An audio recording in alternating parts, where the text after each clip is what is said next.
the fundamental light is something Allah empowered you and me with already. So somebody's saying, Ustadh, I just don't have iman, I don't know what to do.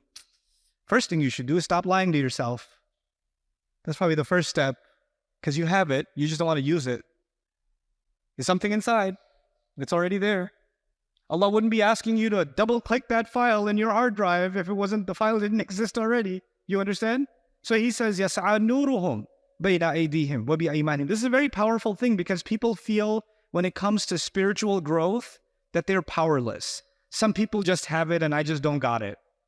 And that's a cop-out. That's something Allah is now removing from our wrongful thinking, in terms of our faith.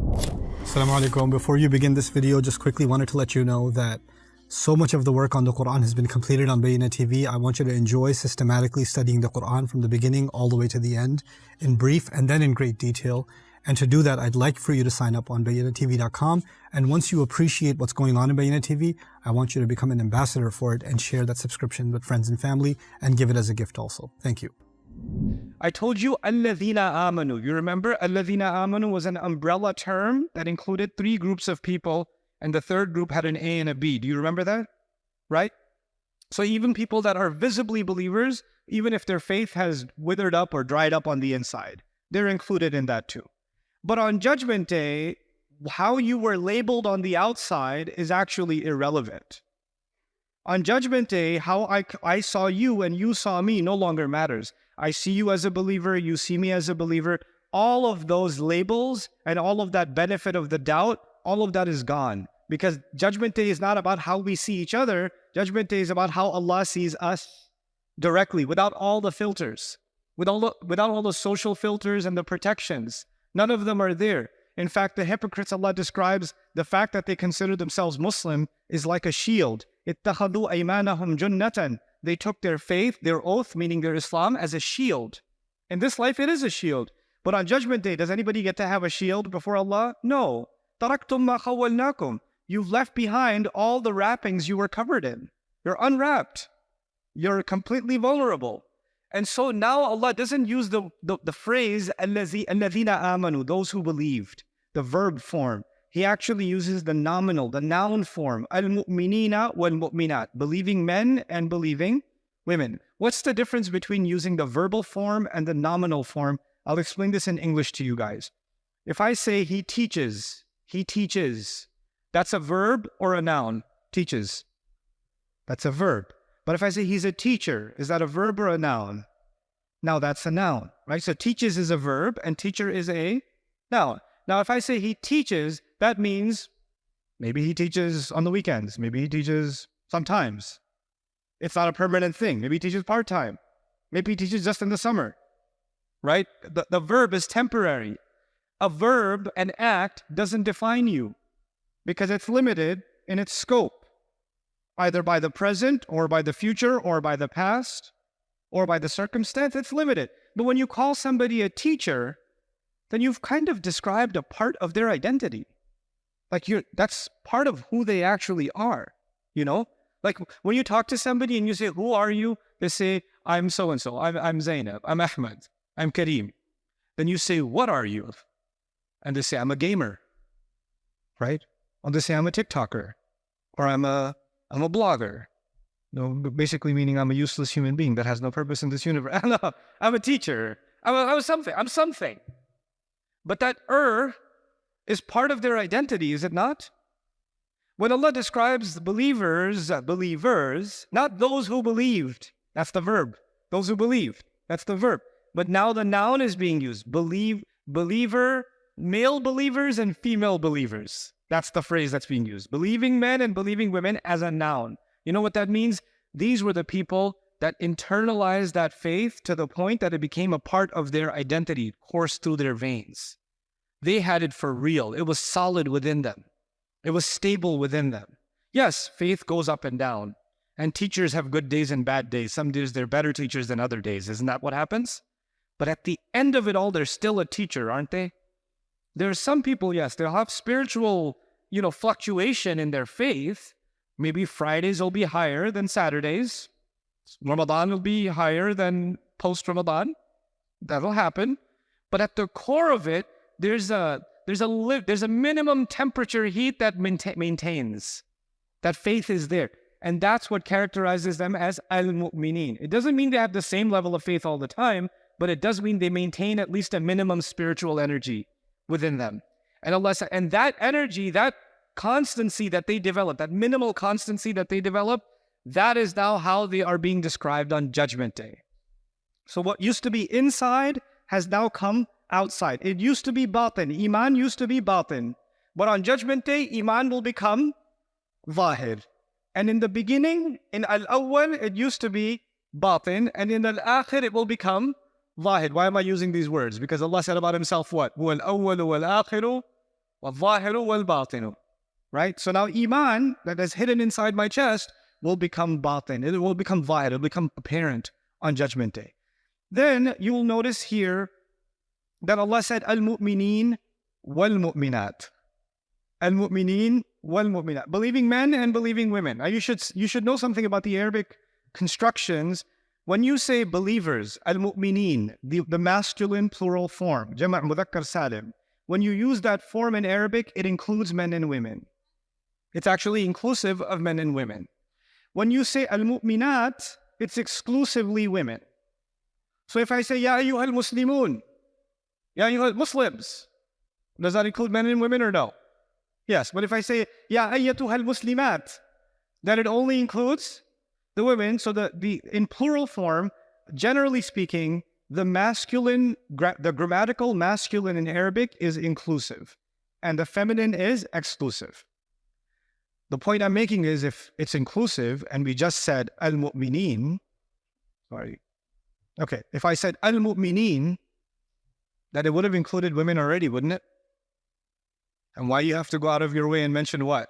Al-mu'minat. We have to pay attention to that because it was already included, so it's being mentioned kind of Allah is going out of His way to mention it. Okay? Al-mu'mineen wal-mu'minat. Ibn Ashur's theory on this is, in Madani Quran, Allah went out of His way to show the role of women and the status of women in many matters being equal to the status of men. And that's why Allah highlighted them, especially even though grammatically there's no need to specially outline them.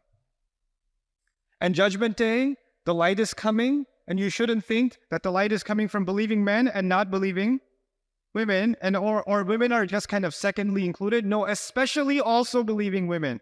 In fact, it's as if the women are being given a special honor in this ayah.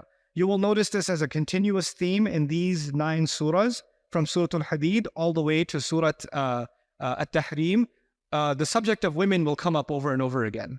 In fact, women are a major subject in the Quran. Quranic studies, women are a major theme. Recently, I read a book on women in the Quran. I'm not going to tell you the name of the book. It was horrible. It was so bad. It was so bad. Because somebody was like really woke and they wanted to woke the Quran. And they put their brain to sleep to be woke. Right? And they wrote, this is a horrendous piece of work. Horrendous.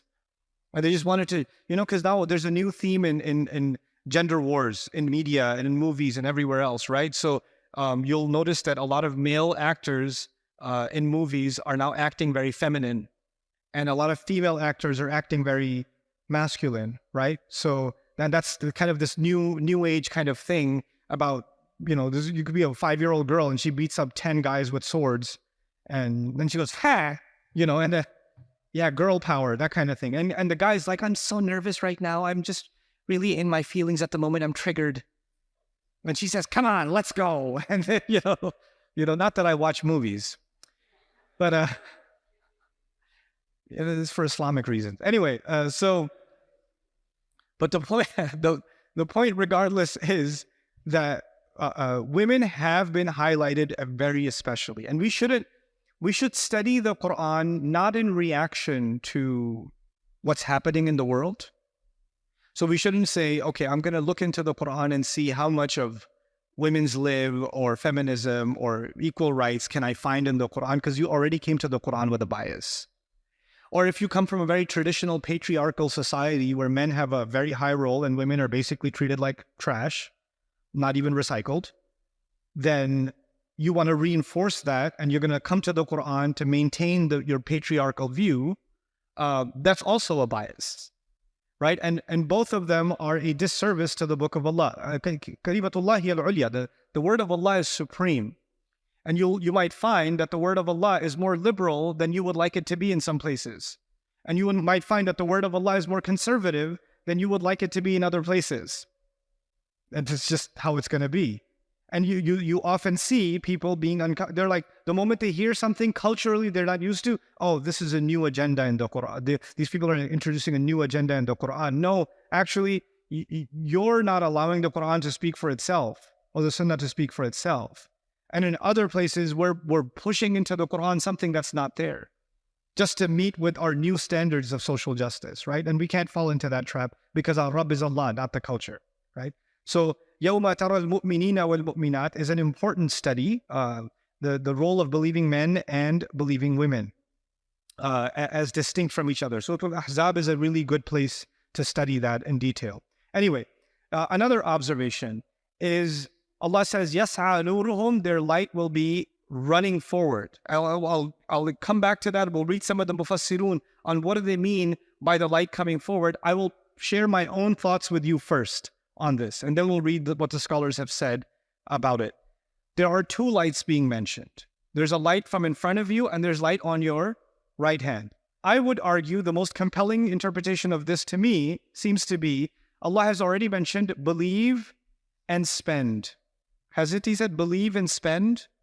And what is spent is what you legitimately earn, right? If you stole and spent, it's not really sadaqah. And when you earn legitimately, that is earning by your right hand. And the right hand is also a manifestation of good deeds. And the right hand is also a literary construct in Arabic for fulfilling your oaths. Like, قَدْ أَخَذَ مِيثَاقَكُمْ, because when you take an oath, أَخَذَ الْيَمِينَ, they took the oath with their right hand. Right? Nowadays we say we shook hands on it. It's not the left hand you shook, it's the right hand that you shook, right? Oaths are also taken in court, not with the left hand, but with the right hand. And that's something in ancient cultures. It's an Arabian culture too. It's a part of the phenomenon. Allah also mentioned previously, وَاللَّهُ بِمَا تَعْمَلُونَ بَصِيرٌ. Allah knows what you do. And Allah also said, Allah knows what's in the chest.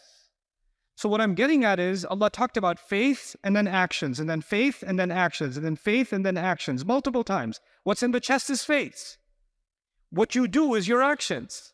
Believe is faith. Spend is an action. So faith and action, faith and action. And Judgment Day comes and there's a light coming from in front of you, meaning from your chest, which must be the light of your what? Your faith. And there's a light coming from your right hand, or right in front of you, right by your right side, which must be the light of your what? Actions. Also, the deeds that you do, the good deeds that you do, are written into your book, which on Judgment Day will be handed to you. If you did well, your book will be handed to you where? In your right hand. So the right hand has the book that has all the good deeds you did, and those good deeds turn into light on Judgment Day. Those good deeds are becoming light. The more good deeds you did, the more light's coming out of your right hand. And the more good deeds you did, it's probably because you had really strong faith. So the light in front of your chest is emanating even more. You understand? So both of those are corresponding to each other. The light of our faith, the light of iman, and the light of the right hand. And now go back to what Allah said in the previous passage, right in the center, in the heart of the section 2. He said, هُوَ الَّذِي يُنَزِّلُ عَلَىٰ عَبْدِهِ آيَاتٍ بَيِّنَاتٍ لِيُخْرِجَكُم مِّنَ الظُّلُمَاتِ إِلَى النُّورِ. In this life, Allah, the purpose of revelation is to pull us out of darknesses into light. And we talked about darknesses and light last time, but now we add a new dimension to that. Judgment Day will be darknesses. Darkness on top of darkness on Judgment Day. And then Allah, those who follow this revelation, Allah has given them the light. And the light is actually twofold.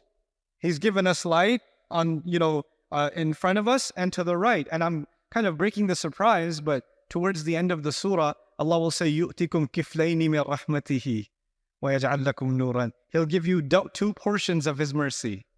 2 portions. And how many lights are being described here? 2 lights. Isn't that beautiful? By the end of the surah, He'll tie it all up and He'll say, كِفْلَيْنِ مِنْ رَحْمَتِهِ وَيَجْعَلْ لَكُمْ نُورًا. Anyway, so that's something about the light that, before we read the scholars, is something that I want you to know from my perspective on this. Now, the idea of nuruhum. Allah didn't say light will come out from in front of them and they're right. He said their light. Their light. So there's a difference between saying light and their light. That means the light belongs to who? It belongs to them. Now, let me ask you this. Do you understand this concept? This is a very powerful concept. If Allah tells me to spend, doesn't that mean Allah has given me the power to make money? Because if He told me to spend, I must be empowered enough to have money to begin with to be able to spend. If I never had anything to begin with, how could I spend? You understand? So who has the power to earn the money? Who's been enabled and empowered to actually have wealth or to have talent? We have been. We've been empowered, yes? When Allah says, believe, He said spend. You can't spend unless you're empowered to have the money. If He says have faith, and that must mean you have all the potential, all the capability within you, everything needed to actually have what? Faith. Iman is not something that's just coming from the heavens and had nothing to do with you. Allah decided, I don't have Iman, what can I do? Make dua, Allah put Iman in my heart. Hold on, buddy. Hold on, buddy. Yes, in fact, when He told you to have Iman, Allah wouldn't be telling you to have Iman if it's something He does. If it's just up to Him, then He could just say, okay, I put it on you, you have it now. But the fact that He told you to have Iman means you have the power to have faith. So the amount of light I have inside me and the amount of light I nourish in my chest is actually up to who? It's up to me. And what is proving that in this ayah? Yas'a nuruhum. Yas'a nuruhum. Their light is coming out. Light that belonged to them. Allah reveals a light. Allah empowers your light. Allah increases your light. That's what He does. He enhances the light. He increases people in guidance, for example. يَزِيدُهُمْ خُشُوعًا زَادَتْهُمْ إِيمَانًا نُورٌ عَلَى نُور. Those are enhancements of light, but the fundamental light is something Allah empowered you and me with already. So somebody's saying, Ustadh, I just don't have Iman, I don't know what to do. First thing you should do is stop lying to yourself. That's probably the first step, because you have it, you just don't want to use it. There's something inside. It's already there. Allah wouldn't be asking you to double-click that file in your hard drive if the file didn't exist already. You understand? So He says, يَسْعَى نُورُهُمْ بَيْنَ أَيْدِيهِمْ وَبِأَيْمَانِهِمْ. This is very powerful thing because people feel when it comes to spiritual growth that they're powerless. Some people just have it and I just don't got it. And that's a cop-out. That's something Allah is now removing from our wrongful thinking, in terms of our faith. So يَسْعَى نُورُهُمْ بَيْنَ أَيْدِيهِمْ وَبِأَيْمَانِهِمْ. And finally here I've written a note, النور الحقيقي والمعنوي, which means on Judgment Day, actually the light will physically feel like a light. An actual light in the dark, and you're walking towards Jannah because there's a light in front of you, and the light isn't all the way, it's not like the whole highway is lit. Imagine you have a flashlight or a torch,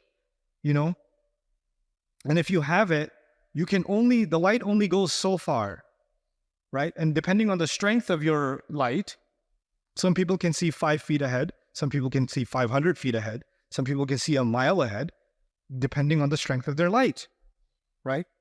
And if back in the day, people used to have a torch, right? They lit the fire and they have a torch.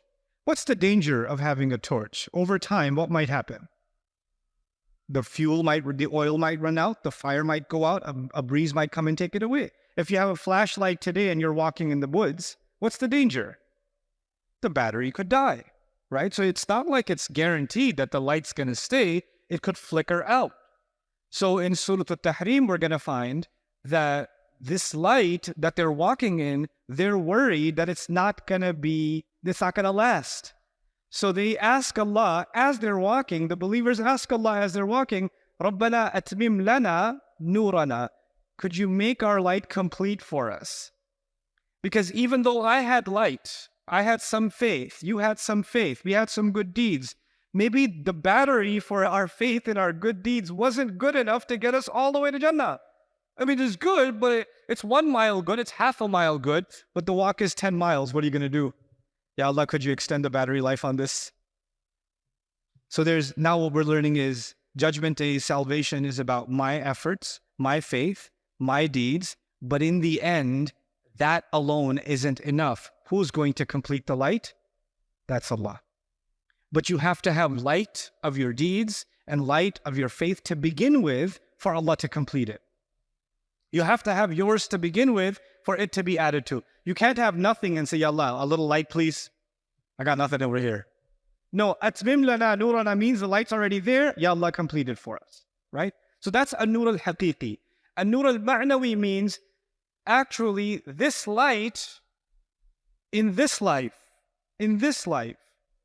didn't look like physical light. It's not like when you turn the light off at home and you go to bed, your chest is like illuminating the room and your right hand is illuminating your room. You're like, so annoying, I can't sleep. Too much iman. Like, it's a spiritual light right now.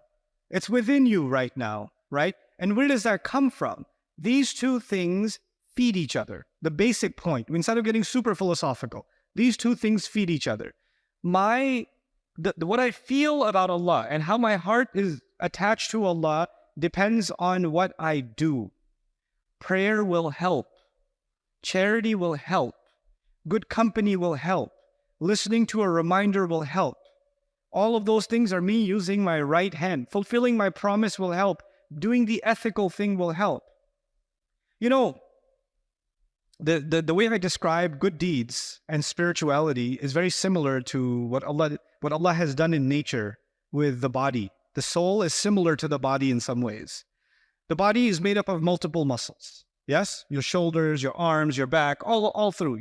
You're made up of multiple muscles. The more when you exercise a muscle, it's sometimes it has to be uncomfortable for you to be able to get stronger.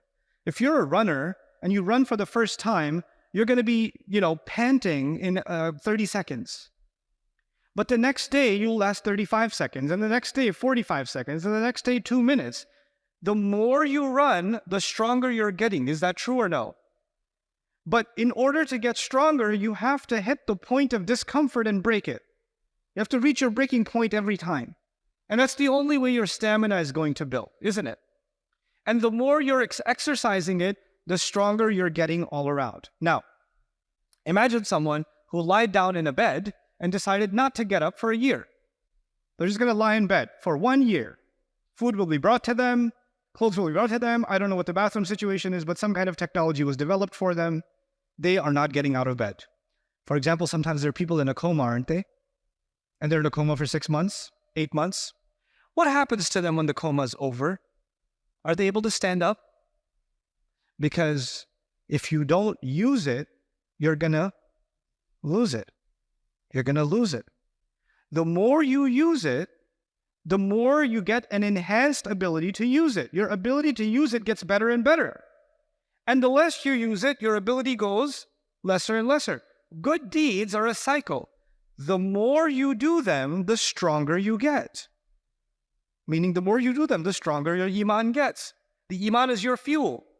The stronger your iman gets, you're able to do more good deeds.